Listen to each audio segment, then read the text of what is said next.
Have you ever wondered what happens after the hero's journey ends? What becomes of the once mighty and undefeatable heroes, and how did they spend the rest of their days? Frieren, Beyond Journey's End is an anime and manga series that delves deep into this question and, oh my god, so much more.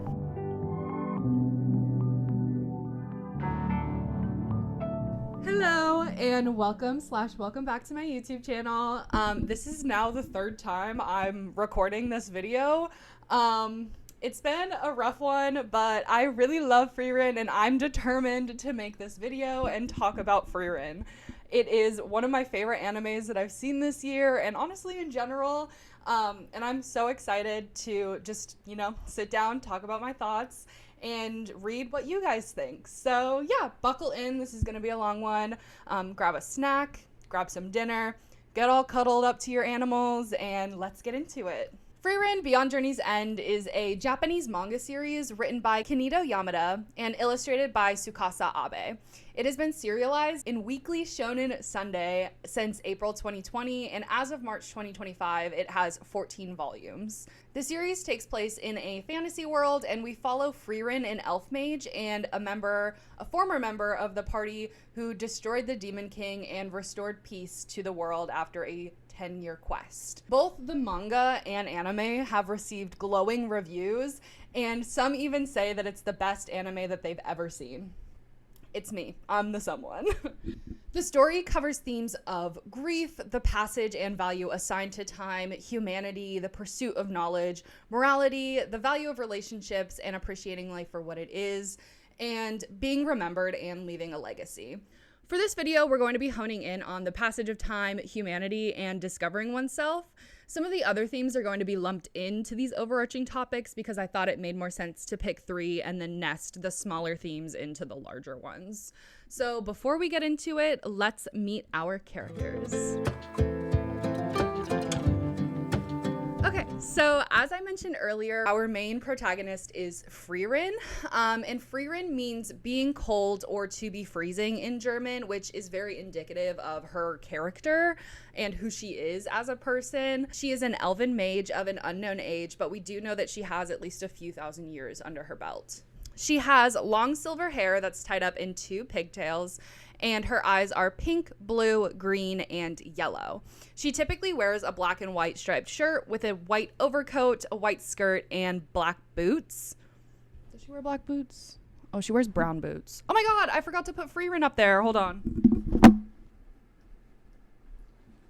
I have this cute, chibi version of her that we got at a Japanese, vending machine arcade place, and I meant to put her up, so I'm gonna move Master Chief.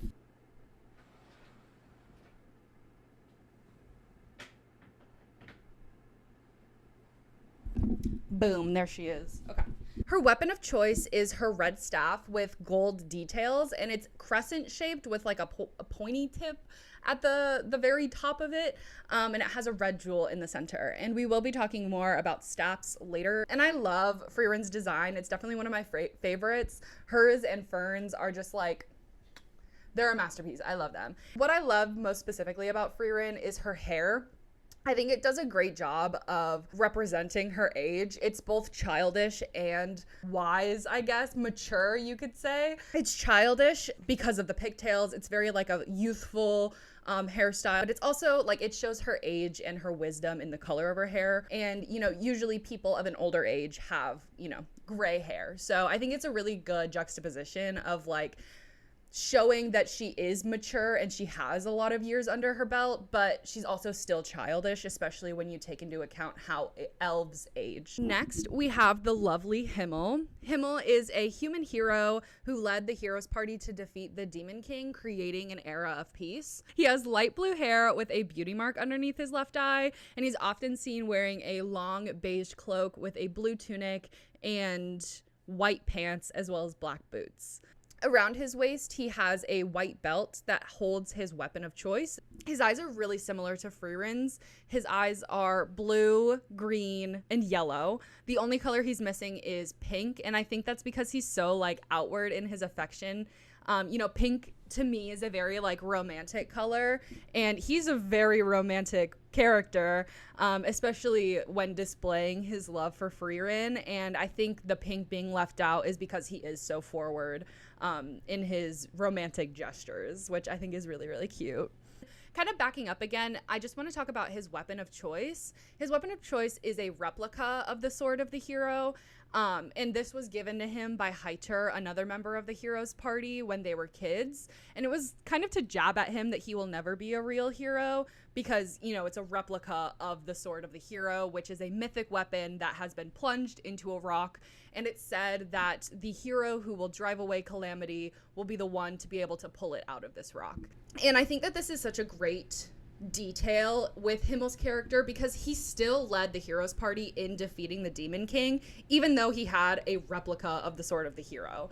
And eventually it is said that he does have the real sword of the hero, even though that is false, but that's just kind of like the way that time affects your legacy, and we will talk about that later. But I think it's really important that it is a replica of the sword of the hero, because it really says a lot about Himmel's ambition, his ability to lead, and his longing for peace. Next, I wanted to go over the last two remaining members of the hero's party, Haiter and Aizen. So starting off with Haiter, he is a human priest, often described as corrupt because he loves himself a little drinky.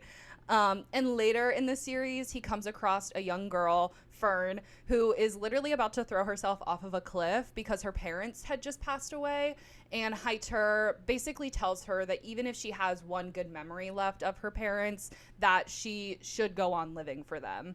And then eventually, he takes Fern under his wing, and we will talk about that kind of, journey later on in the video. Next, we have Aizen, who is a dwarven warrior who is very rigid in the way that he lives. He's very mission focused and ready to complete his tasks. He doesn't like any foolishness. He's super stoic and very blunt, which makes his conversations with Frieren really short and straight to the point because Frieren is of a similar nature. So there's no beating around the bush with those two. And in his later years, he takes Stark on as an apprentice to train him on how to become a great warrior. These next two characters are in Frieren's current party during the events of the show, and that's Fern and Stark. So starting off with Fern, she is a young human mage who was taken in by Haiter, and then upon Haiter's death, she was placed under Frieren's care. Fern means remote or far away in German, which really strikes a similarity between Frieren's name and Fern's name.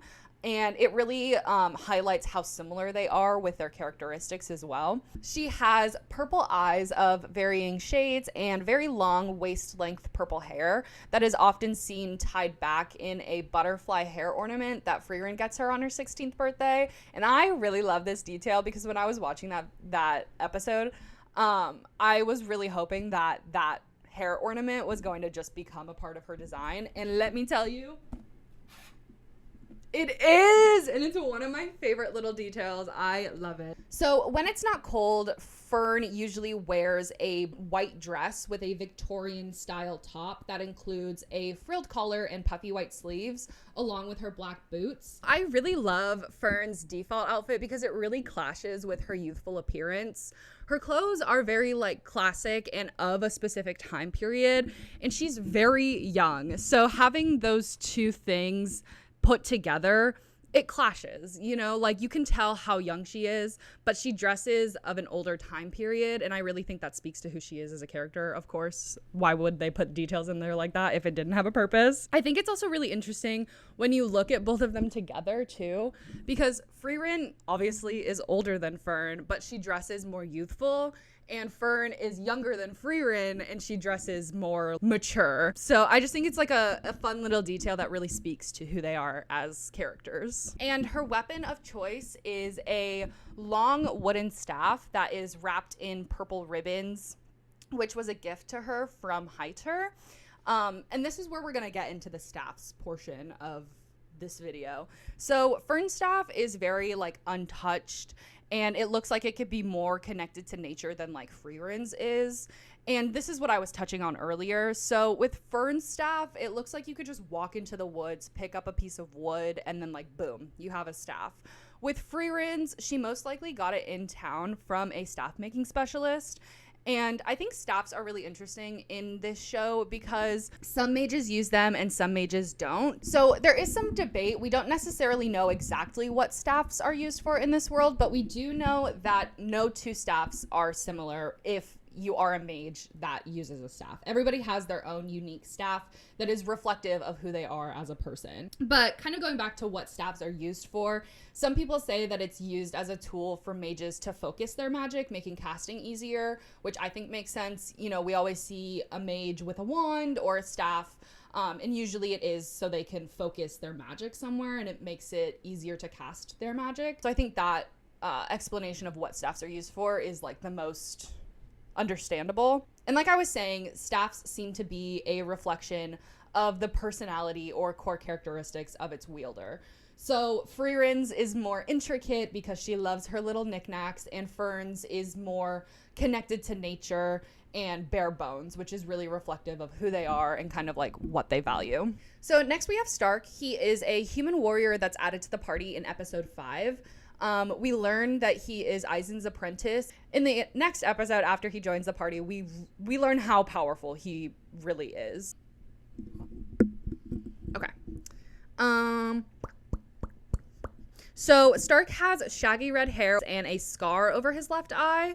And his eyes are varying shades of red. And he usually wears a black sleeveless collared shirt with black pants and a red overcoat. And he also wears white sashes around his forearms and kind of as like a belt. Stark is very charismatic and also quite stubborn. He's very hardworking and very, very insecure. Overall, I would say that Stark is always willing to put himself in harm's way if that means saving somebody else from that harm. And his weapon of choice is an axe, which harkens back to his master's weapon of choice, Aizen. The last person I wanted to highlight before moving into the nitty-gritty is Flamma, Frieren's master. So Flamma is a human mage and the founder of humanity's magic. She wears a white tunic or toga, whatever you want to call it, which suggests that she's from a historic period. And she also wears brown strappy sandals that go up to her shin.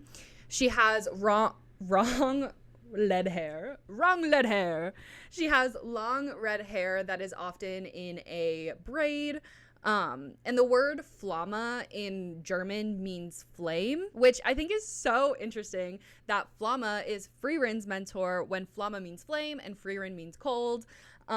They are as different as Frieren and Fern are similar, and you can even just see that in the meaning of their names. And also, Flamma and Frieren have exactly the same eyes. They are pink, blue, green, and yellow. And I think that that is like such an interesting detail because, of course, you know the saying, the eyes are the windows into the soul. And I think having Frieren and Flamma have the same eye color, it's really such a cool detail to show how similar they are, even though they do have their differences. Flamma is gentle, ambitious, she's powerful, empathetic, and very strategic. We see Flamma fight, I think, like once or twice in the anime, but it cuts on the action and we don't like actually see her fight, so we're not quite sure what her weapon of choice is, and there is still a lot of mystery surrounding Flamma, at least in season 1 of the show, and we don't know what her weapon of choice is. However, I will say that the technique of suppressing one's mana is fundamental to how Flamma fights. So it could be argued that deception is her weapon of choice. And for those of you who don't know, mana is the source of magical powers in this world. So it's the fundamental energy that mages use in order to provide energy for their magic. So if you're sensitive to mana, you can actually detect somebody else's mana pool, which is just how much mana they have, in order to size them up to see if you're able to win in a fight. And the more you practice magic, the bigger your mana pool will be. So it just kind of depends on how many hours you've used magic, to what degree, you know, things like that determine how big your mana pool is. Usually, at least when this concept is introduced to us in the show, this is usually used when combating with demons. And this is really interesting because mana in their society is the same as wealth and status in human society. So by suppressing your mana, it makes your mana pool appear to be less than it actually is, which means that you're able to take your opponent, especially if it's a demon, by surprise and lure them into a false sense of security.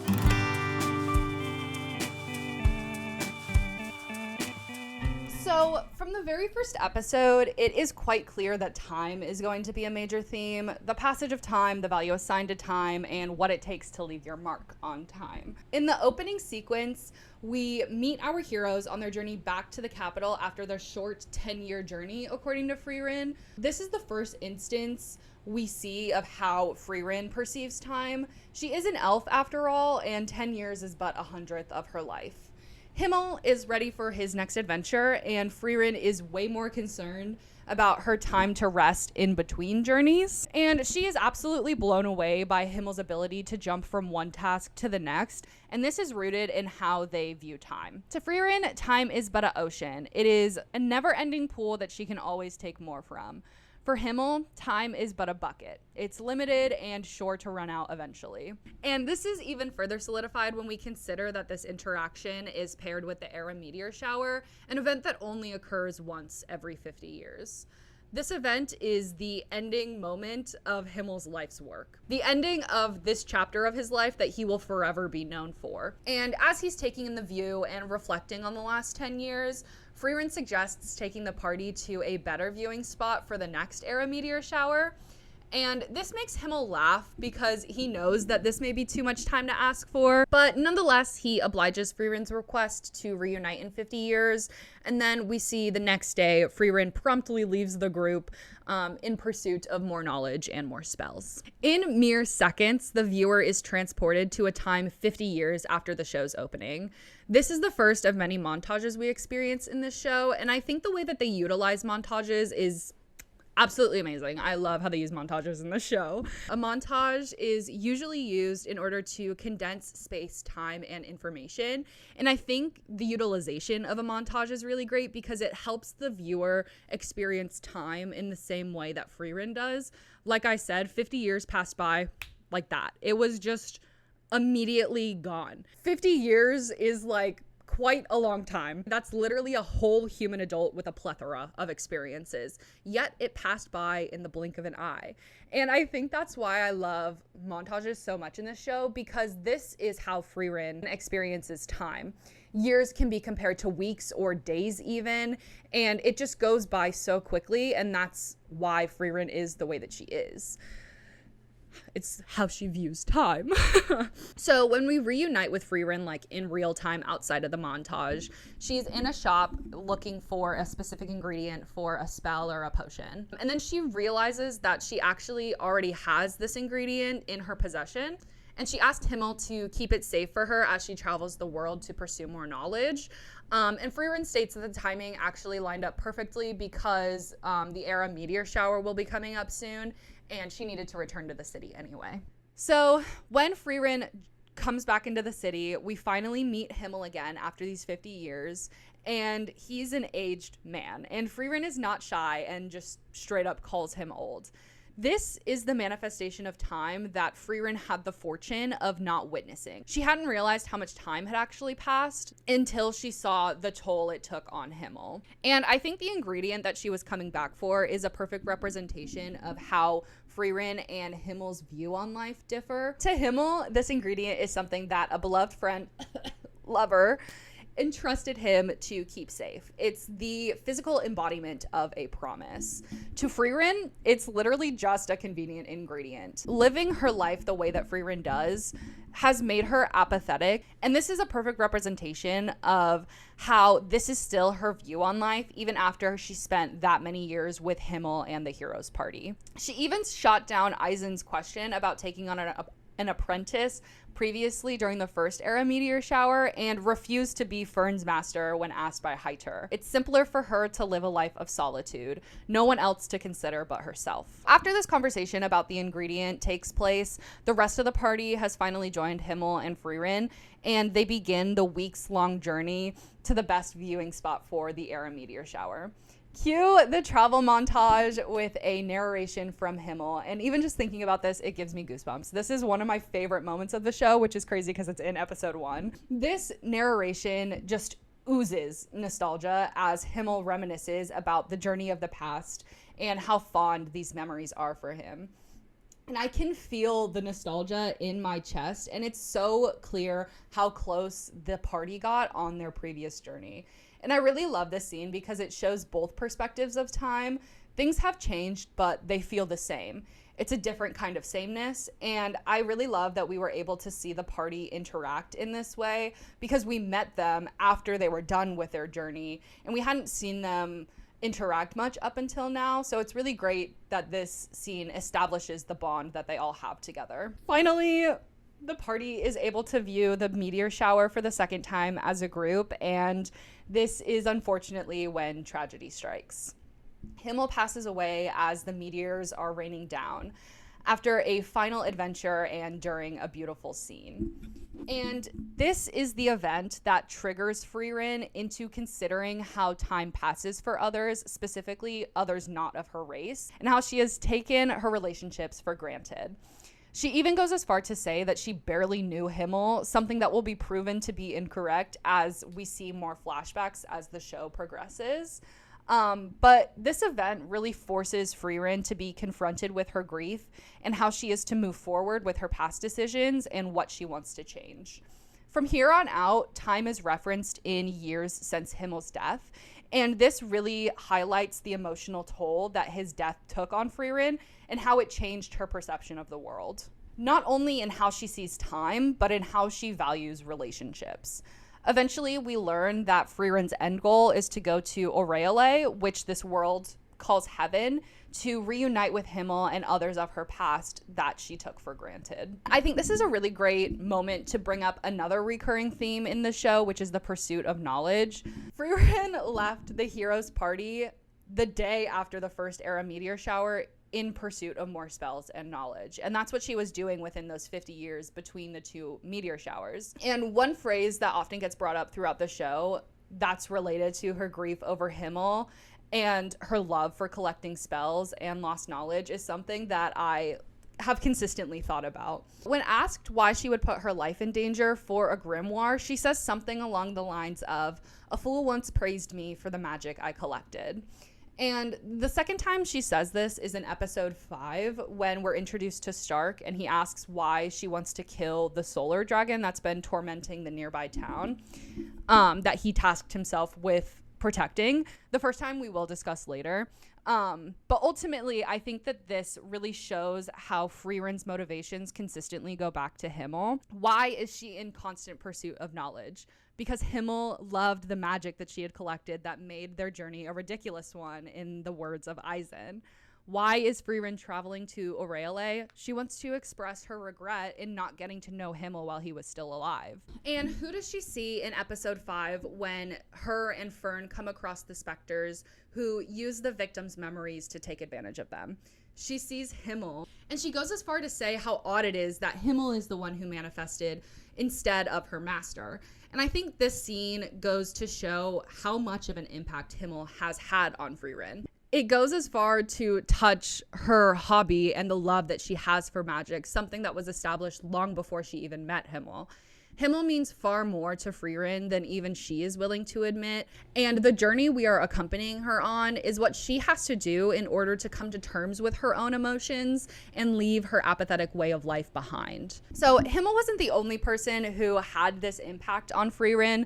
Fern, her apprentice, also made a large impact on the way that Frieren not only views the world, but time itself as well.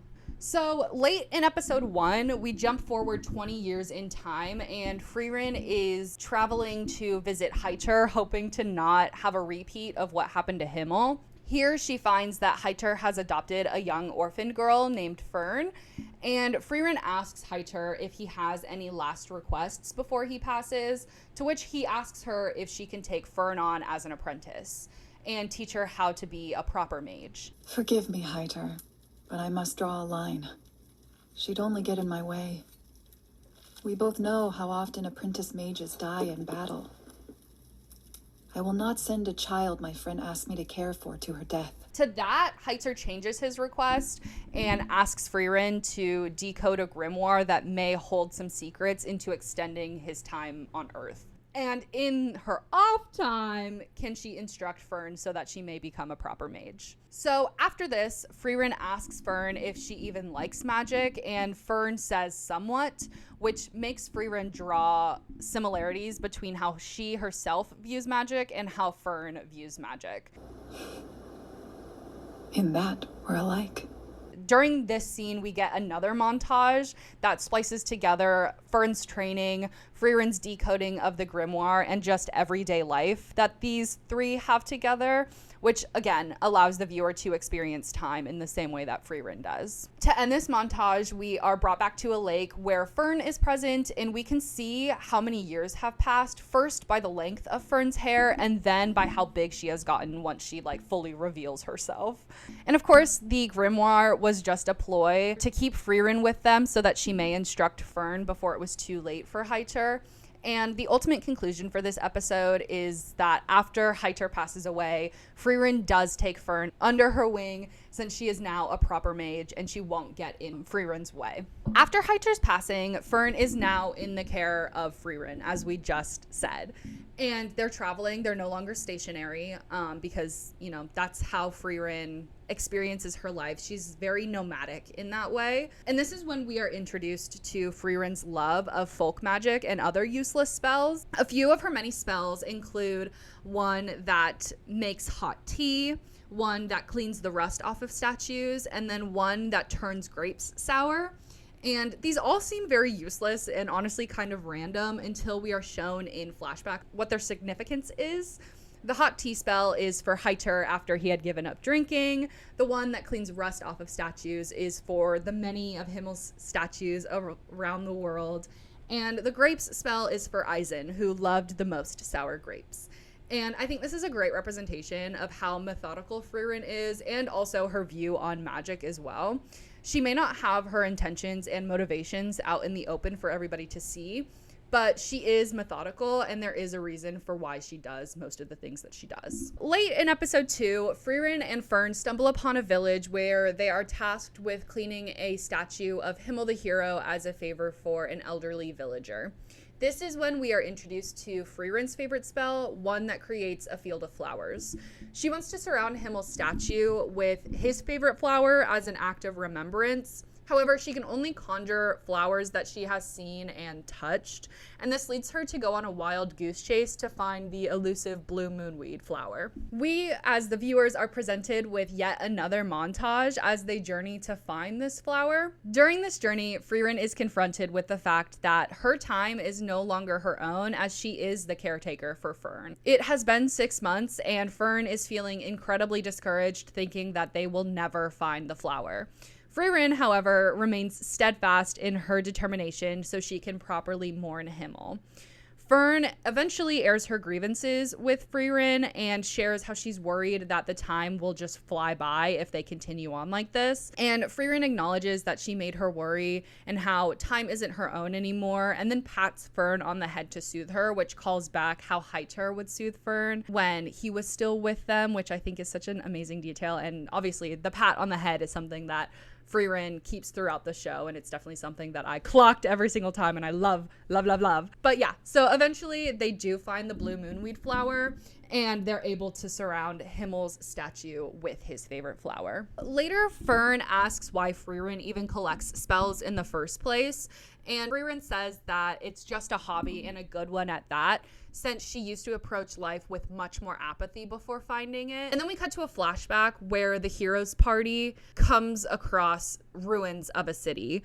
The mood is very sad and sullen, that is until Frieren casts her favorite spell, the one that creates a field of flowers, and the mood is instantly lifted, and we can see Heitzer and Aizen, I almost called him Isaac, Haiter and Aizen begin to frolic in the flowers. And this really solidifies why Frieren loves magic, because of the joy and wonder that it brings into the world. Paired with the fact that she seeks out spells that will help make everyday life easier and care for the ones that she loves, it's clear that the love of people and the love of magic are one and the same for Frieren. Then we cut back to present day with Frieren and Fern, and we get the first instance of this line. But then came a fool who praised me for the magic I acquired. That's a pretty silly reason. I agree.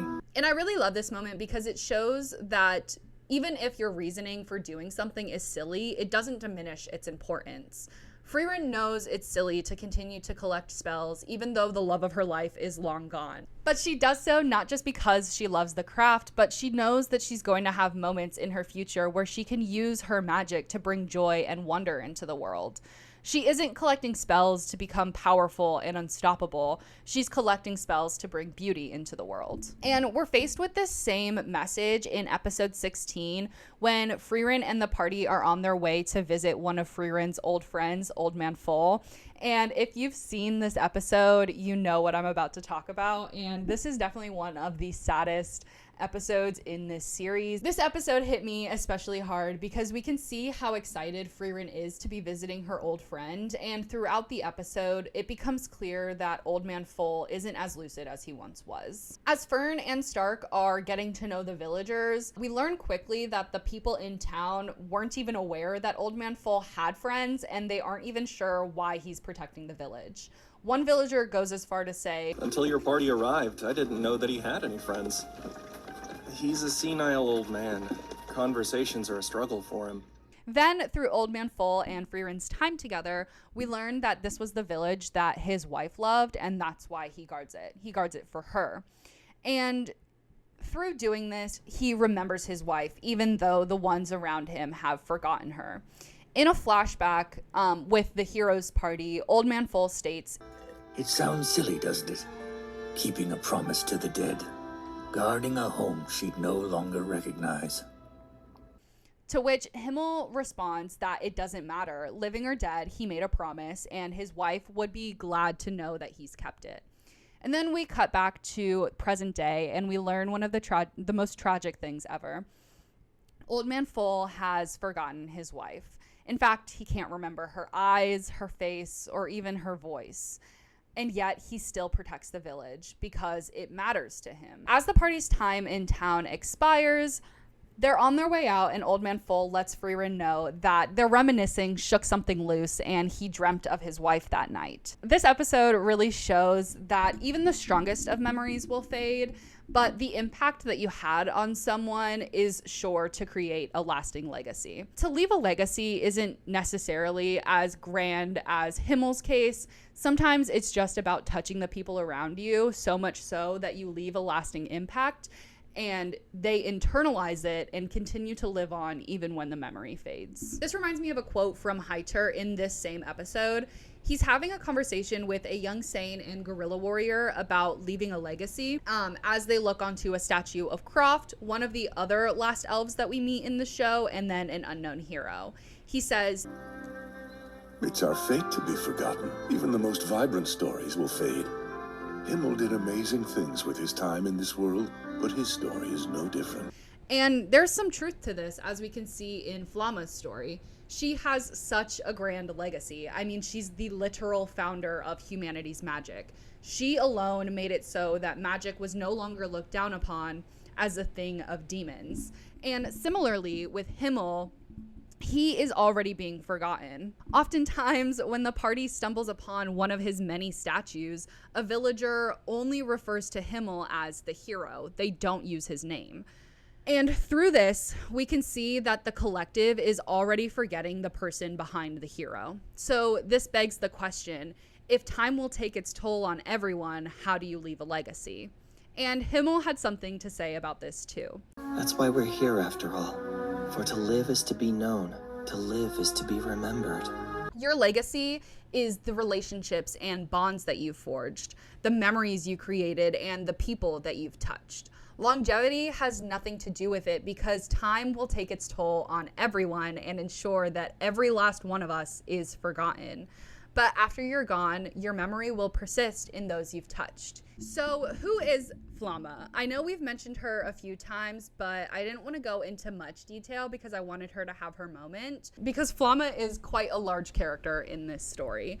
As we've stated before, she is the founder of Humanity's Magic, mentor to Frieren, and apprentice of Serie. She is the reason why humanity uses magic. And the way that the audience learns about Frieren is very few and far between. And like I stated before, there is quite a bit of mystery that surrounds Flamma. But the first time that she's mentioned is actually immediately in episode 1.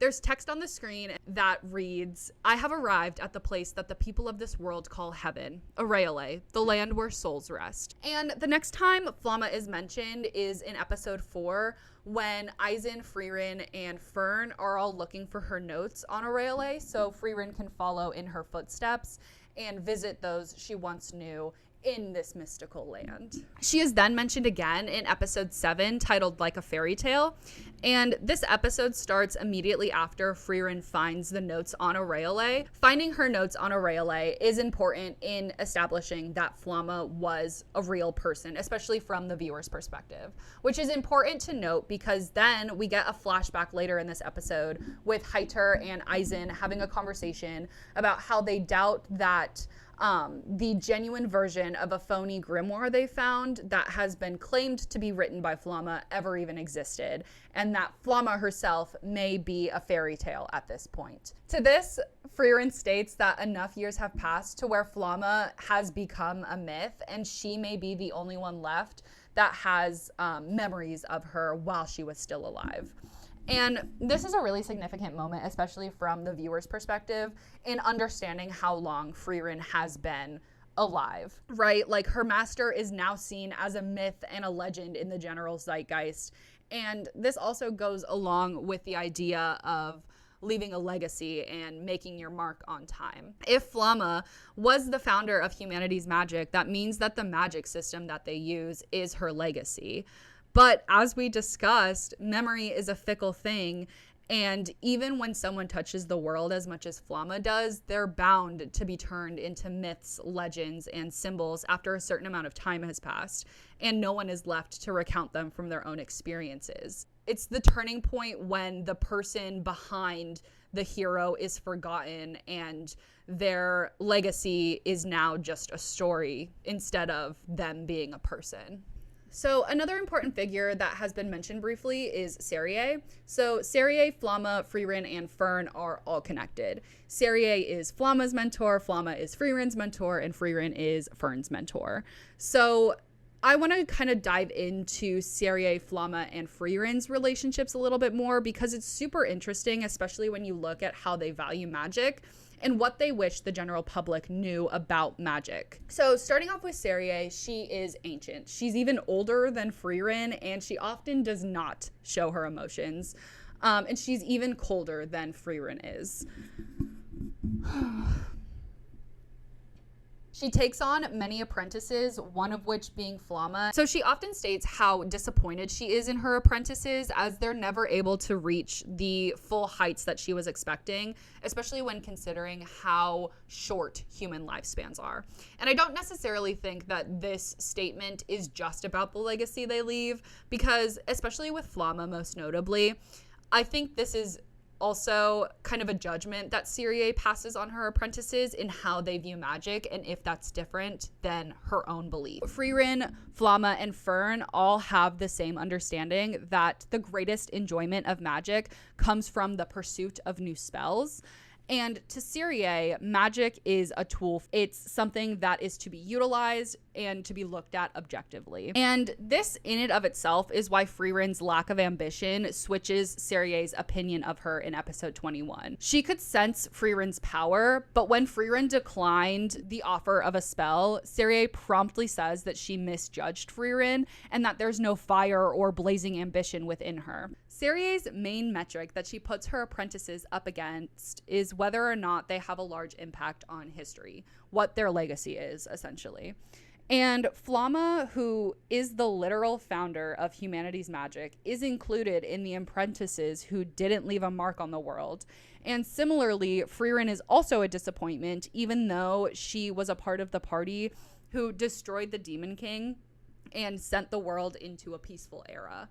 So with what we know from the first season of the anime, we don't know what kind of legacy Serie is looking for her apprentices.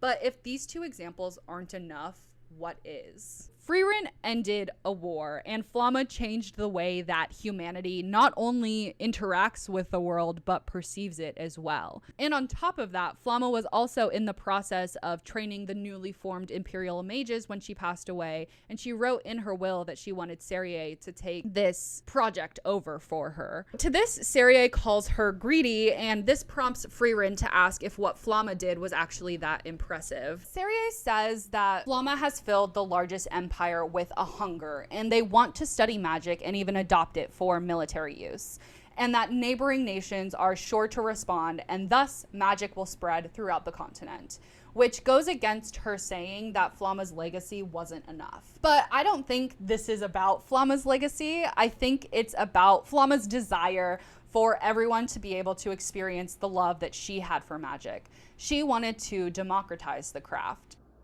We stand at the precipice of an era in which magic will be for all. It's Serie's belief that only certain people are worthy to learn the craft, and this is her reasoning for establishing the Continental Magic Association.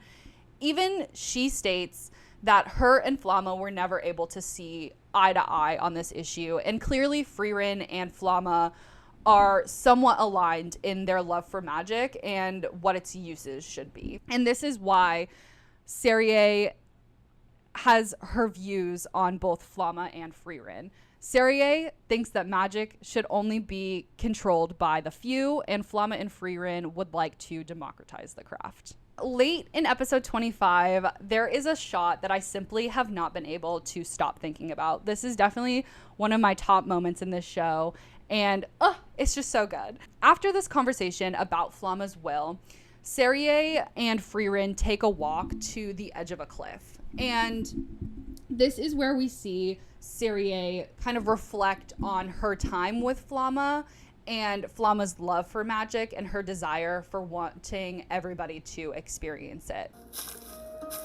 When I looked at her, I saw a life so short it was practically nothing.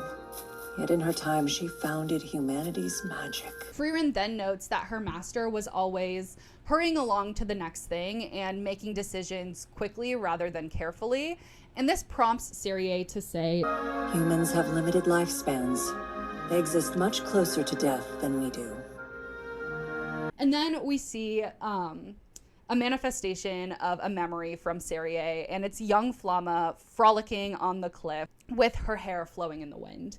As Serie and Frieren make their way to the cliff, they discuss how in a mere 1,000 years, the era of humans will arrive. And Serie says that humans will overtake them and urges Frieren to not neglect her training because it's either the Demon King or a human that will cut her long life short. She then turns to Frieren with her back facing the sunset and the cliff as Frieren approaches her, looking out towards the sun. To this, Frieren says, That excites me, Zedia. Everything we've known, the entire world of magic and mages, is about to be born anew. And this is the shot that has stuck with me. It's Frieren looking hopeful towards the sun, ushering in a new era and welcoming this era of humans, with Serie having her back towards the sun, wanting to keep the old world order and not wanting the world to progress in the way that it's going. And this is why they can never see eye to eye. Their understanding of what magic should be used for and how others should interact with it is fundamentally different. Frieren is like Flamma in that way, and that's what makes Serie see her as wasted potential. This fundamental difference between Flamma and Serie's point of view on magic is central to the next portion of this video: humanity and what separates people of this world from the demons who are trying to take over. The first occurrence that made me want to delve deep into the theme of humanity was episodes 7 through 9. These episodes are where we first meet what demons of this age look like, and there's a striking resemblance to that of humans. However, they do have one defining feature, and that is horns. This feature calls on associations of animals, goats, and even the devil himself. And horns in this context are meant to show that the demons are not entirely human as much as it may seem. And I think what's interesting about this type of demon when compared to earlier ages like Qual is how close they have come to represent humanity. Qual is designed in a way that keeps his animalistic qualities intact, and Lord Lugnir, his associates, and Aura the Guillotine all seem fairly human aside from the very obvious horns that they have. And this is an adaptation that the demons have gone through in order to more effectively take advantage of humans and really help to solidify their deception and weaponization of empathy. We can see a direct example of this in a flashback in episode 7. In this flashback, we see Frieren and Himmel in a town at night with a demon in front of them and townspeople to their backs. In this interaction, Himmel is very hesitant to slay a demon as it's only a child. A grieving mother warns him not to be deceived as this demon had just eaten her kid. So that prompts Frieren to step up in order to carry out the deed because, Frieren the Slayer, hello. However, before she can do what she needs to do, the town's chief steps up and questions those who are in favor of the death penalty. He asks what would make them different from the demons if they didn't extend their empathy to this child and let it live. So the group begrudgingly agrees, and the chief takes the demon child in and gives them a chance for atonement. So we get another montage where we see the demon child and the chief's kid playing together. The chief's child goes as far as giving the demon a flower necklace, which really symbolizes childlike innocence. This scene is immediately followed by a shot of the chief's house on fire. The demon has the chief's child in its arms, and the chief is on the floor, dead, claw marks evident. The demon approaches the family from earlier in the flashback and offers the chief's daughter to them as she no longer has anyone left to care for her, and this demon ate these parents' child. So it's kind of like a eye for an eye situation, I suppose. And this is when Himmel draws his sword, which makes the demon say, Despite my good intentions, it seems as though I've unfortunately made another mistake. Then the demon promptly tries to take the girl hostage, but Himmel reacts almost immediately, chopping the demon's arm off and saving the girl. Frieren then takes center stage, ready to kill the demon, and even asks Himmel if he will stop her again, and he says no. She asks the demon why did it call out to a mother that she knows it does not have. Frieren clarifying what she means by this question a little bit more, saying that like other monsters, demons are abandoned at birth and walk this world alone, making them ruthlessly solitary creatures with no concept of family. And the demon responds, It's simple. That word stops humans. It keeps them from murdering us. Isn't that magical? And this scene is meant to symbolize the difference between humans and demons. Even though they look similar, they function differently. Demons have no morality, and this is why the demon thought what they were doing in this situation was correct. Demons are very much so of the mindset that the ends justify the means, and they don't have any concept of love, loss, and relationships. They use empathy as a weapon to take advantage of their prey and not as a way to connect with those around them. Speaking of using empathy as a weapon, there is a human character in this series that does just that, and it's Ubel. She's one of my favorite characters. I think she's very interesting to look at, and especially when you kind of clock that she uses empathy as a weapon, but it's definitely in a different way than the demons do. When we first meet her, she's described as having the flat eyes of a killer, and Ubel is the type of magic user to not know the theory behind it. She just casts magic by the feel of it, and she's able to pick up spells in a heartbeat. However, there is a catch to this, and That catch is that she must be able to empathize with the subject of her desires so that she can replicate the spell that she wants. The first time we see this, or the first time it's discussed at least, is in episode 20 titled Necessary Killing. This episode takes place during the first assessment of the first class mage exam, and the examinees are tasked with catching a stilla, a small orange bird who can fly at supersonic speed and can detect mana. In this episode, Ubel and Verbal, the captain of the North Magic Corps and a participant of this year's first class mage exam, are engaged in a fight over the stilla that Ubel's team had caught.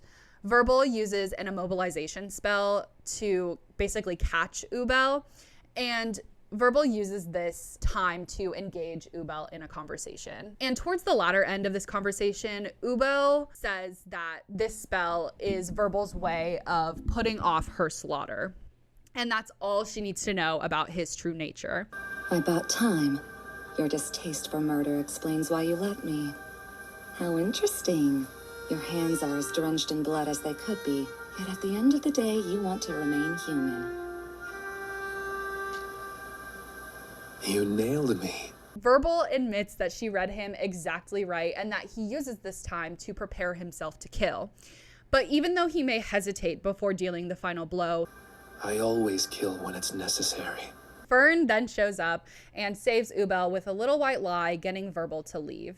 And I think it's really interesting to note in this situation that they're both killers. However, Verbal is looked at as a hero because he's fighting the remnants of the Demon King's army, and Ubel is looked at as a monster because she kills for fun. Of course, I would love to state that, yes, there are differences in these, and I think this scene is really interesting because they likely see themselves in one another, and that's probably why neither of them were willing to deal the final blow. 2 episodes later, we see Ubel use the same binding spell that Verbal used against her on Lond, and this is when we learn that if she can empathize with somebody, she can pick up their spells in a heartbeat. Hence my frustration with closed book types like you. She says about Lond, who can make perfect replicas of himself. And this is also why Ubel called Fern boring previously, because Frieren limits the type of offensive spells that Fern can use. I also think this is a very interesting way of weaponizing humanity and empathy. Of course, we saw this with the demons in how they manipulate people. Here, Ubel uses her own emotions to connect with the person in order to be able to take their abilities. Humans are now taking a page out of the demon's playbook and using their own emotions and empathy to gain the advantage. And this brings me to my next point in how magic is used in the series. It's the difference between demon magic and human magic, the difference in opinion on the value of magic and its uses. We previously discussed the 2 positions when discussing the relationships between Frieren, Flamma, and Serie, but to reiterate, there are 2 camps of magic users. Those who believe the pursuit of magic stirs a far greater joy than any spell could possibly bring, and then the camp of people who believe that spells aren't to be liked or disliked, it's a tool for killing. The demons Serie, Ubel, Verbal, and Denkin, to a certain extent, all believe that the value of magic is inherently violent. It should be used in order to showcase one's power, to kill, and to take what's rightfully theirs. Even though Flamma believed that magic was beautiful and wanted everybody to experience the joy that comes with it, her work enabled this thought process when she introduced the craft to humanity. They immediately weaponized it and developed the craft for warfare, not for simple everyday tasks. And this is why Frieren limits herself and Fern on the types of spells that they can use in combat. The only spells that they use is Zoltrak, which is the spell that was developed by the demon Qual, and it is described as killing magic, but in today's day and age, it's just ordinary offensive magic. And that's why when Ubel calls Fern boring because all she does is use ordinary offensive magic, Fern says that she has interesting spells, it's just her combat that Frieren limits. And even when Fern was blessed with the privilege of becoming a first-class mage, she chose a spell that removes stains and cleans clothes down to the stitch. a spell that Serie would call foolish at worst and useless at best, just like Frieren's favorite spell, the one that creates a field of flowers. Here's what I would like to say about this. The ability to appreciate the joys that magic can bring is distinctly human. Demons study one specific type of magic for their whole life, and this is how they cement their strength and their place in their society. For the demons that we've seen in this season, their abilities range from harnessing one's blood as a weapon to memorizing the way someone's mana flows in their body in order to imitate them perfectly, to killing magic, aka Zoltrak. And all of these specialties are violent or have something to do with combat. When compared to the types of magic that Frieren studies, which is folk magic, that type of magic has practical and sentimental purposes. And this is where we see the clear divide in those two camps of magic users. And there's no better example of this than Denkin. So Denkin is a human imperial mage and one of the oldest participants of this year's first class mage exam. He is renowned to be a cunning and ruthless politician, but the more that we see of Denkin, the more this cunning and ruthless politician mask seems to slip. Yes, he is known to be strategic and willing to do what's needed to be done. However, it's clear that he values cooperation and collaboration more than anything else. Even when he engages in violence during the first test of the first class mage exam, his goal is to secure the stilla, not to kill anyone. And this is a point of contempt between him and another member of his party, Richter. So Denkin is the perfect middle ground of these two categories of magic users, and you can even see this when we take a closer look at his staff. To me, it looks kind of like a combination between Frieren and Ubel's staves. So Denkin's staff is gold with a red stone in the middle and is notably blunt on the ends, which draws similarities between Frieren's staff of the same colors. And the base design of Denkin's staff is more reminiscent of Ubel's staff, which almost looks like a trident with 3 distinct points and a green stone in the middle. Denkin's staff only has 2 points, again, with that red stone in the middle. And while it is somewhat angular and sharp like Ubel's, it has elements of Frieren's more rounded staff. So Ubel's staff is pointed, almost like you could use the staff itself as a weapon, whereas Denkin's is blunt on the tips of it, and it's to be used as a staff, not as a weapon itself. And to me, this signifies Denkin's willingness to do what needs to be done, but only as a last resort. And Denkin's stance on magic is even further solidified when they are discussing the privilege that first-class mages get when being named a first-class mage, and that's the ability to ask Serie for any spell. Denkin calls this privilege nonsense and says, "The pursuit of magic stirs a far greater joy than any good fortune a spell could possibly bring. Plain and simple." However, this is contrasted with his experience using magic as a tool for war. He is an imperial mage after all, but this quote leads me to believe that Denkin chose to study magic initially for the love of it, like Flamma and Frieren did, and then got pulled into this thought process the more he moved up the ranks in the Imperial Army. After all is said and done and Denkin is named a first-class mage, we get a scene with Denkin, Fern, Stark, and Leuven.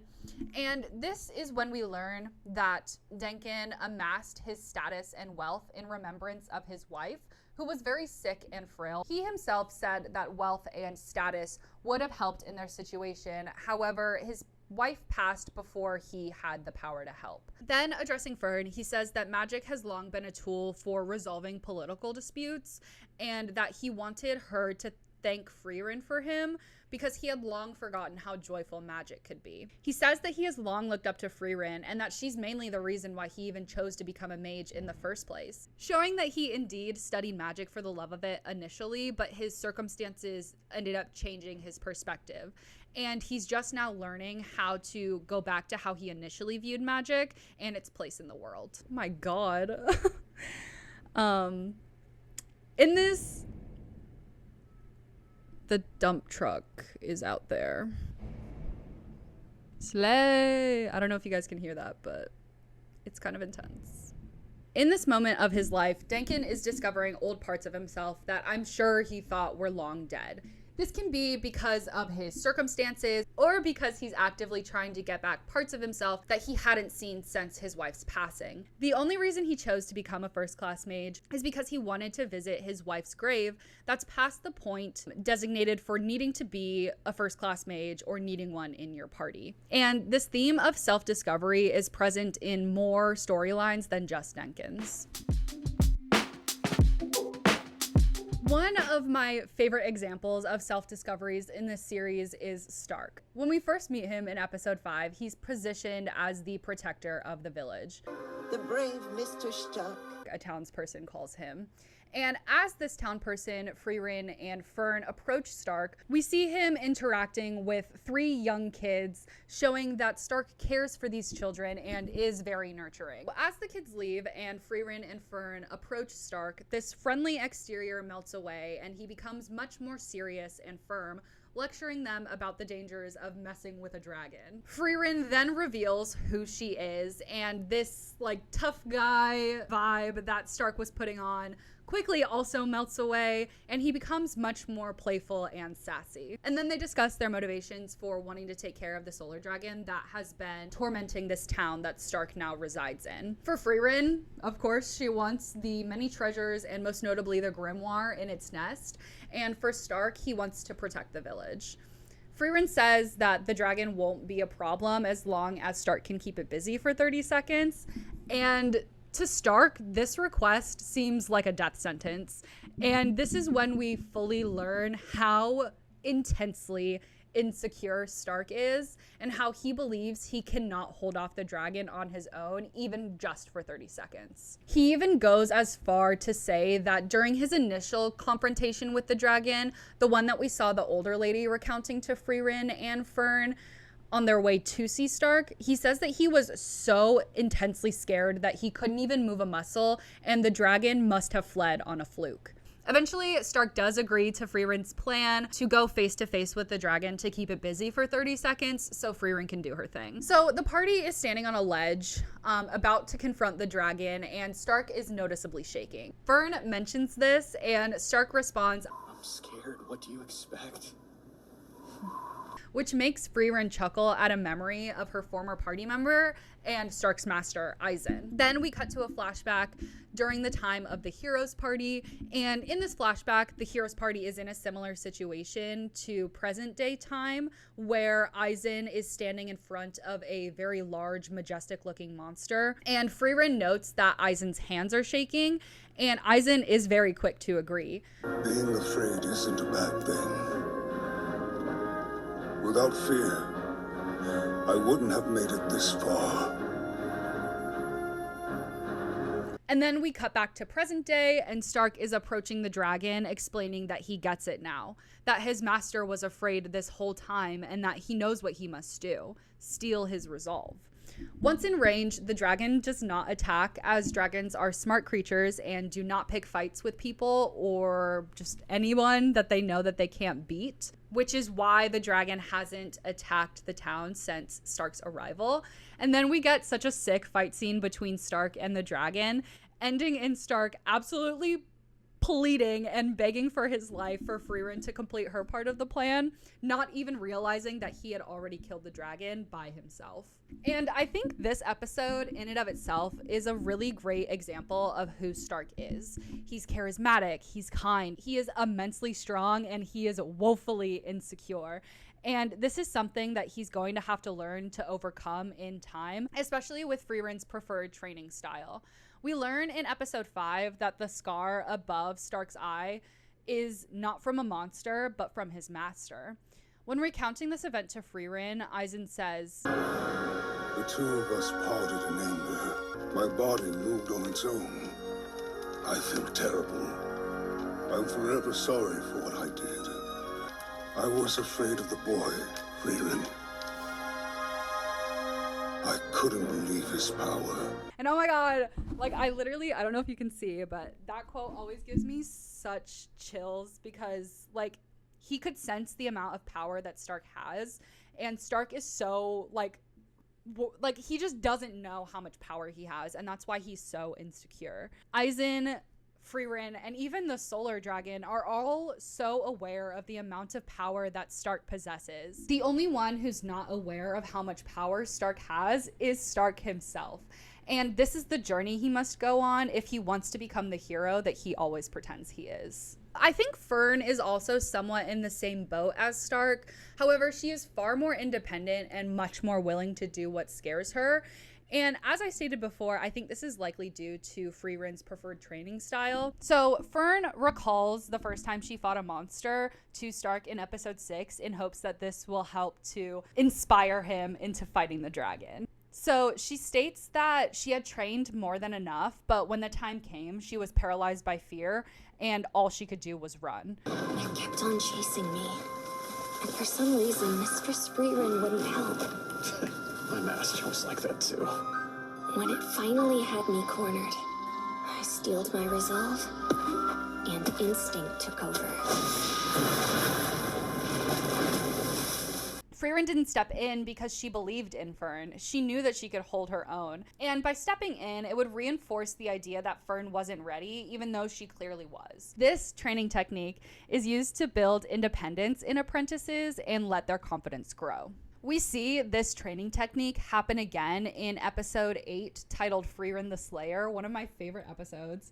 And in this episode, we see how truly powerful both Stark and Fern are, as they have to take on Lord Lugnir and Linny, two very powerful demons, while Frieren takes on Aura the Guillotine. When the two ask Frieren for help, she says that they can do it on their own, to which Stark responds that they simply don't stand a chance. Looking back on Fern's story of the first time that she fought a monster, and similarly when Stark defeated the Solar Dragon, we know that Frieren wouldn't willingly put these two in harm's way, and she has the utmost confidence that they can hold their own. They eventually free Grofgrana from the demon's grasp, but they leave them alive, which really shows not only their humanity, but also maybe their insecurity in not believing that they can finish the job. And in the next episode, it shows that this was a mistake, as the two demons are now going after Fern and Stark. And in this fight scene, Fern is pretty much holding her own, and so is Stark, but in a much more defensive way. While Fern is taking her chances and making offensive moves as well as defensive moves, Stark is primarily defending against Linny. And Linny's technique, by the way, I mentioned before, but she can memorize the way mana moves in somebody's body and perfectly replicate the way that they move. And she had previously saw Aizen, Stark's master, and she recognized the way that Stark moved, and that's why she chose to re-embody Aizen so that she can throw Stark off. Here, Stark learns the importance of finding the strength to get up and keep fighting.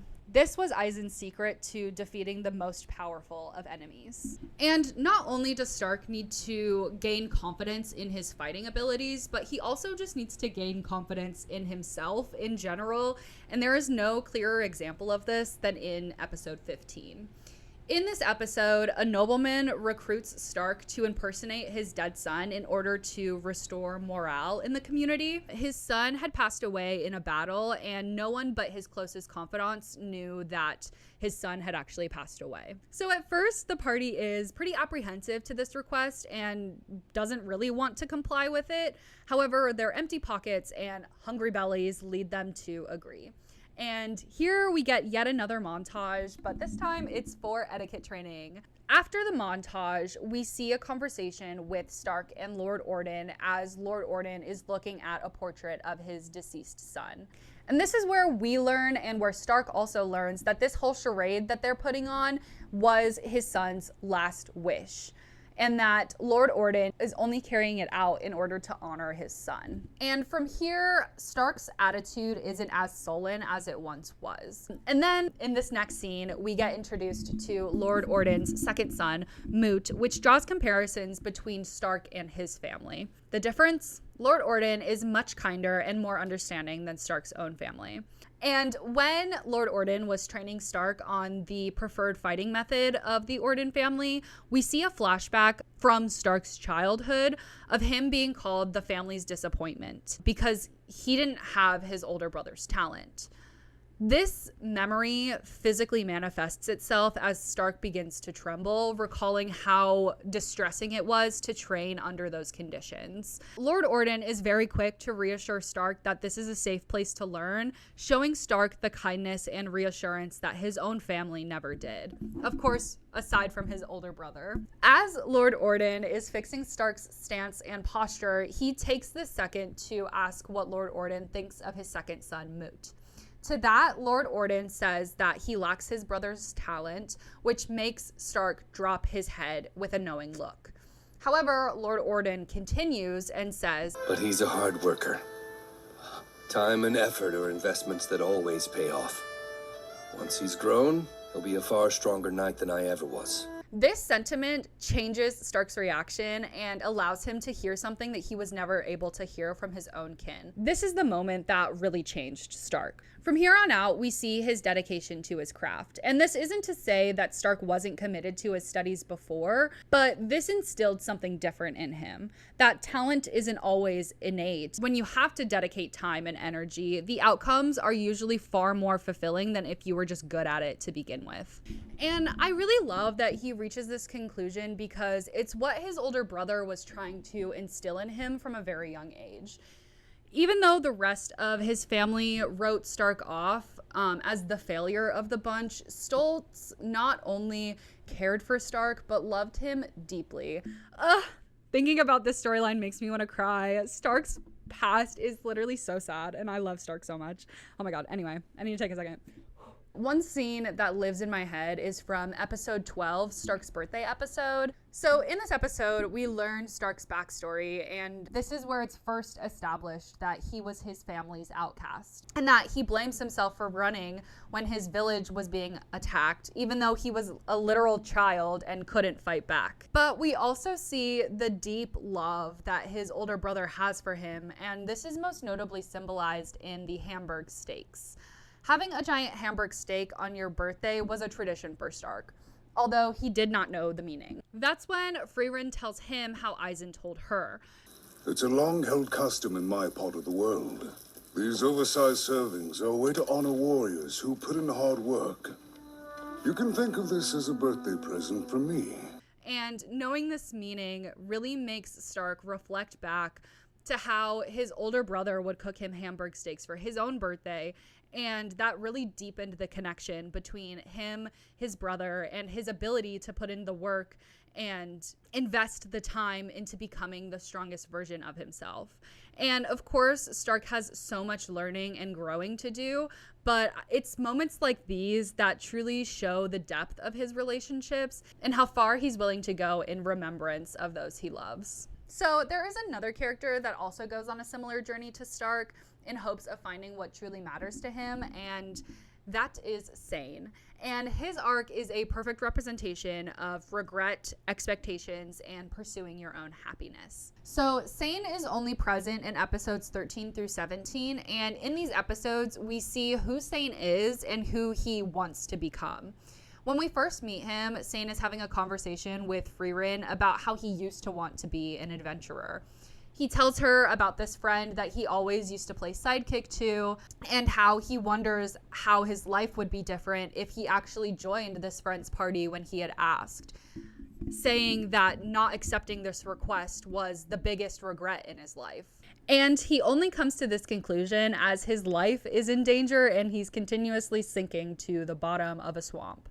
Eventually, they do get Sane out of the swamp, and he expresses his gratitude for them, and Sane invites Frieren and her party to join him back in his village, but they said that their goal was to reach a larger town so that they could refresh and restock up on supplies. However, Stark gets bitten by a snake in the woods just outside of this town, which leads them to return in order to get help. Sane does quick work to fix Stark moments after Sane's older brother, a top healing expert, mind you, calls Stark's condition incurable. After this display of talent and his brother's explanation of Sane's past ambitions and how they don't align with his current life, Sane's older brother asks the party if they will allow Sane to join them on their adventures. This proves to be quite the task because Sane has resigned himself into believing that this is all his life will ever be, frequently saying that it's too late for him and he will never become an adventurer. There is a ton of push and pull between Sane and the party, and then we finally see Sane have an outburst saying that he will never become an adventurer and his friend is most likely dead because he said he was going to be back in 3 years and it's been 10. Frieren says that he doesn't know that for sure and that 10 years really isn't that long, and the longer he waits, the bigger the number will become and the more he will come to regret and grow to wonder what would have been if he did join them on their adventure. Eventually, Sane does decide to leave with the party with the explicit goal of finding this long-lost friend, Guerrilla Warrior. Within this 5-episode arc, we see Sane grow tremendously and become an invaluable member of the party. Sane is often the mediator between Fern and whoever she got in a squabble with during that episode and brings about an emotional maturity that none of the other characters have seemed to grasp yet. I mean, Stark and Fern are both very young and they're still figuring out how to do this whole life thing. And Frieren is learning how to leave her apathetic way of life behind and hasn't necessarily grasped the intricacies of relationships yet. Sane is a 30-year-old priest who spent all of his time in a small village, and he's had the time and space to really come to understand and learn the complexities of relationships and the compromise needed for them. Even though he is a full adult with these strengths, we often see that he makes decisions based on what other people would want for him and not necessarily what he wants for himself. And that's why he chose not to go with Guerrilla Warrior in the first place. He didn't want to leave his brother behind. Deciding to leave with the party this time is the first step he's taking in order to make decisions for himself and do what's best for him. From here, he learns what it takes to be an adventurer and is amassing stories that he once thought he never would have. Sane's growth is further solidified in episode 17, where he must choose whether he is to stick with Frieren, Fern, and Stark, or go in the opposite direction where Guerrilla Warrior is said to have gone. And it's heavily implied that he is going to go after Guerrilla Warrior even before a decision is made. And the bulk of episode 17 is the party waiting out a storm so the roads can clear and they can actually go about their travels. Of course, cue the obligatory montage of the party's everyday tasks. And then once the montage is kind of wrapping up, we see Sane in the bar with one of the townsfolk who is telling him that the storm should be slowing down soon and that they should be able to leave once it's wrapped up. Sane quickly becomes regretful because they didn't spend any of their time together. And then after this conversation with the townsperson, Fern and Stark get into a little spat that Sane helps to untangle. This is one of the last of many unforgettable moments that Sane has with the party. And when the storm has subsided and the roads are clear to travel, Sane finally speaks his intentions to go find his long-lost friend, and Frieren states that she figured as much. Sane turns to leave, and Frieren says, "See you later," which verbalizes her belief that their paths will cross again. Sane says later and turns to go the opposite direction in pursuit of Guerrilla Warrior. And this in and of itself really shows that Sane is committed to his goal and his newfound purpose. He left to find Guerrilla Warrior, and even though he is quite fond of the party, he can't let that get in between where he is and where his goal is. He learned to no longer do things simply for other people's approval, but because he needs to do it for himself. My final example of how the characters of this show have come to learn more and discover themselves is Frieren. Many times in this show, she's asked what her motivations are for doing a particular thing. Most notably in episode 3, when it becomes clear that Frieren's intentions with her new journey are to retrace the steps of the hero's journey and collect new spells, Fern asks if this is important to her. And Frieren responds, "I don't know. That's what I want to find out." And this really showcases Frieren's comfortability in the unknown and her willingness to seek out the answers. This is also a part of the whole pursuit of knowledge thing, but it's not knowledge in like the academic sense or related to spells or combat. It's about becoming closer to oneself and learning what matters to Frieren and what doesn't. And I think that is a perfect summary of the story that we've seen so far, at least from season 1. Frieren led her life with apathy at the forefront until she met Himmel the hero. He gave her the push that she needed in order to do something with her life. Of course, Flamma gave her the tools, but it was Himmel's kindness and eagerness to help people that gave her the push that she needed. It makes sense that Frieren wouldn't know much about the value and meaning behind relationships, what matters to her and what doesn't. Sure, she has life experiences, but they're mostly solitary, and she only had regard for herself up until she joined the Heroes Party. And of course, that was only to a certain extent, as we see in episode 1. And the journey that we are accompanying her on is her journey for self-discovery. She may be thousands of years old, but in this area, she has no expertise. And that is really showcased in her lack of ability to mediate when Fern gets upset. She wants to become fluent in relationships and learn how to appreciate the people and relationships around her on this journey. And that's what excites me so much about the future of Frieren beyond Journey's End. So, as I'm sure you can tell by the length of this video, I am absolutely obsessed with this show, with the characters, and the world that they live in. And I think that this is such a beautiful story about grief, the value of relationships, and how time affects everyone. And I'm so incredibly excited to see what the future holds for this anime and manga. And I'm also so ready for season 2 to come out in January 2026. So in the meantime, I figured I would share some predictions for season 2. And just to preface this, I did say earlier that there are 14 volumes of the manga. The show only covers up to volume 6. So yes, I could pick up the manga and read it, but there are a few things on my to-be-read list that are above Frieren at the moment, so I haven't read it just yet, so no spoilers for anything that is not included in season 1. Please, I'm begging. But anyway, here are my predictions. I know we're going to see Stark and Fern hone in on their craft and make a name for themselves in a similar way that the Heroes Party did during their time. And I am just genuinely so excited to see them just like become the badasses that everybody knows that they are. I'm really, really hoping to see more of Croft and honestly just the other elves, and maybe even get more backstory on them in general. We know that the Demon King launched a genocide against the elves, but we don't know like why, what the reasoning was, what the purpose is, and also to like what extent it was successful. Of course, we've literally only seen Frieren, Croft, and Serie, and those are the only 3 elves that we've seen throughout season 1. So we do know that the genocide was like somewhat successful. But yeah, I just am very interested to learn more about that lore.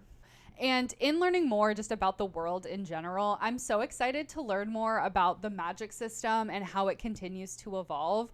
We've seen a lot from, battles of attrition going through to modern day times on how current mages use physical attacks to overwhelm their opponent rather than fully relying on their mana pool. And I'm just really interested to see what direction the magic system moves in and how it evolves. And ultimately, I'm so excited for Frieren to finally get to Aureole. I know that this is probably going to be like the ending arc of the whole series, and we're not going to get this in season 2, but I'm just really excited to see Frieren actually reach Aureole, and then also see those conversations between her and Flamma and Himmel most specifically. Also Heiter, because during that whole arc when she was training Fern, it was just like such a great way of showing Frieren and Heiter's relationship, and I'm really excited to see what he tells her in Aureole. But yeah, that's the end. Thank you so much if you got this far. Again, I know it's a long one. I guess I had a lot to say. It was definitely a lot, so thank you so much if you got this far. Let me know your thoughts and Comments below if you had a favorite part, if you agreed or disagreed with anything I said. I am like literally so obsessed with this show. So yeah, let me know, and I shall see you in the next one. Bye.